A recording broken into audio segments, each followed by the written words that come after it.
Iya, jadi siang hari ini digelar rapat terbatas.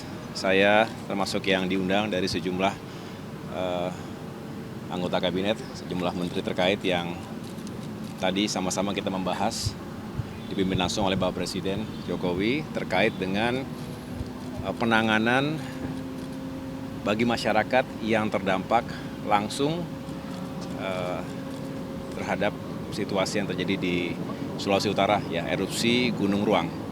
Erupsi Gunung Ruang yang terjadi beberapa saat yang lalu ini tentu berbahaya untuk masyarakat.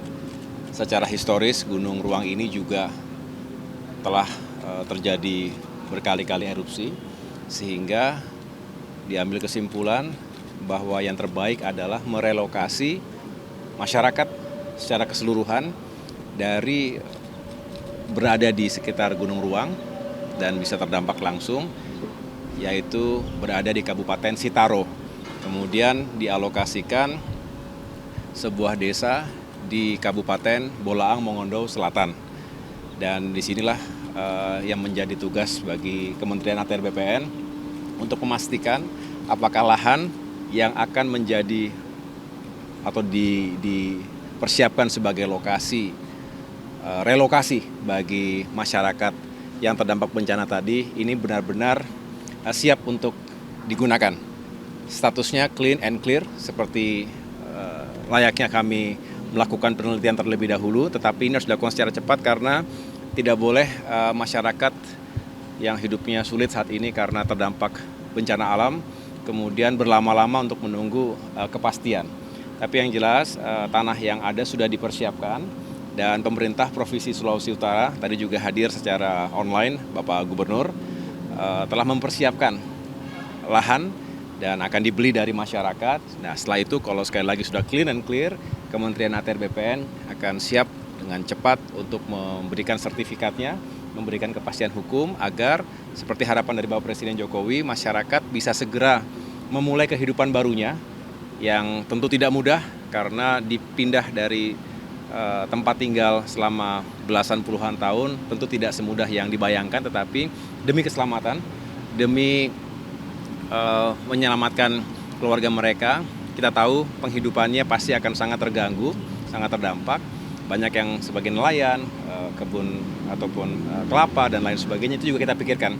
Oleh karena itu kita juga berharap selain untuk tempat tinggal, juga ada tambahan area lahan yang bisa dialokasikan atau ditujukan untuk perkebunan warga yang terdampak tadi. Begitu. Tapi ada program mitigasi bencana nggak yang memang dilakukan atau yang disebarkan kepada masyarakat melihat ini bencana yang parah begitu, nantinya akan ada program-program yang dilakukan ya? Ya, saya rasa ini menjadi program BNPB pastinya ya, memitigasi bencana alam yang ada di seluruh Indonesia termasuk di lokasi sekitar Gunung Ruang. Dan tadi juga Menko PMK, Bapak Muhadjir Effendi juga sebagai Menteri Koordinator yang menangani secara keseluruhan juga tentunya akan kita sama-sama memberikan support ya, membagi tugas. Dan saya senang tadi karena masing-masing juga sudah memiliki target-targetnya, mudah-mudahan ini bisa kita segerakan. Kalau lokasinya sudah siap, maka PUPR juga akan segera membangun hunian-hunian bagi warga yang terdampak tadi. Ada sekian ribu warga yang terdampak ya, sekian ratus kakak yang juga kita data terus secara lebih pasti agar sekali lagi bisa segera ditangani dengan baik. Ini yang menjadi prioritas kita saat ini. Mas, jadi tidak kembali ke asalnya mereka ya? Ya, jadi betul relokasi karena tadi demi keselamatan, karena secara historis ini memang sering terjadi erupsi ya sewaktu-waktu dan tak terduga, sehingga tadi dari rapat terbatas yang saya ikuti kesimpulannya adalah kita relokasi masyarakat itu secara permanen berarti tidak lagi bertempat di sekitar lokasi Gunung Ruang tadi begitu. Jadi ke tempat yang lebih aman dan tentunya dapat tetap melanjutkan kehidupannya dengan properti yang juga kita persiapkan bersama-sama sekarang. Pak, luas lahannya berapa Pak yang diberikan Pak untuk ini? Masih kita hitung dulu semuanya dengan pemerintah provinsi. Berapa, Pak? Dan daerah mana mungkin tempat Yang saya catat tadi ya, saya ingin supaya nggak salah. Jadi kita akan merelokasi masyarakat ke desa Modisi Kecamatan Pinolosian Timur, Kabupaten Bolaang Mongondo Selatan. Ya, ini kenapa dipilih? Salah satu alasannya adalah cocok dengan mata pencaharian mayoritas warga saat ini di Kabupaten Sitaro, di tempat Gunung Ruang tersebut, yaitu bisa buat nelayan dan juga petani kelapa. Pak, jumlah Di samping ada beberapa alasan yang lainnya. jumlah warga yang direlokasinya udah ada belum Pak? Berapa? Kenapa? Jumlah warga yang akan direlokasinya berapa Pak? Iya, tadi dibicarakan ada 301 kakak sementara ini ya. Tapi ini masih terus kita hitung supaya angkanya benar-benar akurat. Rusun atau tapak? Kenapa? Rusun atau tapak bentuknya? Rusun. Oh, belum. Nanti bisa ditanyakan kepada Menteri PUPR ya. Saya akan fokus pada penyiapan lahannya dulu. Dan tata ruangnya yakin bahwa ini memang bisa sebagai pemukiman, sekaligus tadi harapannya ada tambahan areal untuk perkebunan. Penyelesaiannya politik Mas? Apa? Penyelesaian tanah itu kira-kira targetnya kapan selesai?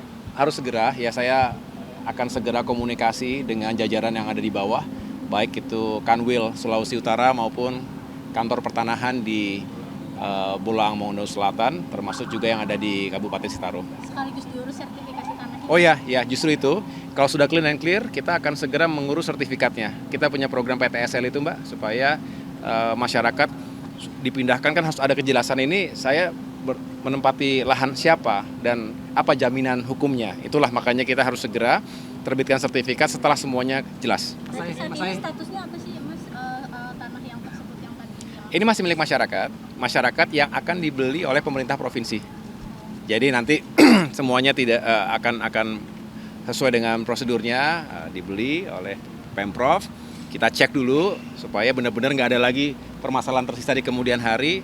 Begitu udah oke, kita berikan sertifikat. Masyarakat juga tentunya nanti segera diatur hunian-hunian sementaranya, tetapi PUPR juga akan segera membangun. Tadi Pak Bas juga sudah menyampaikan, Mas, segera setelah lahannya siap, ya kita akan segera masuk dan membangun. Begitu. Saya partai politik Mas, terkait merapatnya PKS, Nasdem dan PKB, bagaimana? Nggak ada masalah. Kami sejak awal mengatakan bahwa pemilu sudah usai, kita semua sedang menata, dan Koalisi Indonesia Maju tentu juga akan terus solid di bawah kepemimpinan Bapak Prabowo Subianto. Kita tahu beliau juga memikirkan semuanya dengan masak-masak, dengan matang, secara komprehensif melihat peta bukan hanya politik di parlemen, tapi juga bagaimana pemerintahan ke depan ini bisa bekerja secara efektif. Saya rasa semangatnya adalah kita rekonsiliasi sebagai bangsa, tapi yang kedua bagaimana pemerintahan 5 tahun mendatang juga siap untuk menjalankan tugas-tugasnya. Parlemen, ya kita berharap juga bisa menjalankan fungsinya dengan baik, checks and balance-nya juga dijaga dengan proporsional, demokrasi kita matang, dan kita bisa fokus pada pertumbuhan ekonomi dan pengentasan kemiskinan dan meningkatkan kesejahteraan rakyat. Tapi nggak khawatir Mas mengenai porsi menterinya berkurang? Tidak, kami sendiri memiliki keyakinan, komitmen akan dijalankan dengan baik, dan mudah-mudahan apapun nanti yang menjadi realitas baru pasca pemilu 2024 kemarin, kita anggap itu sebagai sebuah proses juga yang akan kita lalui bersama-sama. Kami tidak akan fokus ke hal-hal lain, kami akan fokus membantu penuh Bapak Prabowo Subianto, pemerintahan mendatang, karena kita punya target-target yang juga perlu penanganan serius dan melibatkan banyak pihak. Jadi semua tim TKN juga setuju Mas bahwa mereka PP itu masuk boleh? Kenapa? Semua TKN setuju? Siap merangkul begitu. Ya, tanyakan ke masing-masing aja. Yang jelas kami, kalau saya pribadi, saya terus berkomunikasi, diajak terus berdiskusi dan berdialog dengan Bapak Prabowo Subianto, dan kita serahkan, kita menghormati apa yang menjadi pandangan dan juga keputusan beliau, tetapi tentu kita semua juga terus dilibatkan dengan baik. Inilah proses yang menurut saya perlu kita jadikan sebagai hal yang baik begitu ya. Selalu diajak bicara, didiskusikan begitu. Ada diskusi mengenai pembagian menteri? Ada. Ya. Kapan? Ya nanti aja gitu. Makasih. Makasih ya. Ya. Makasih ya.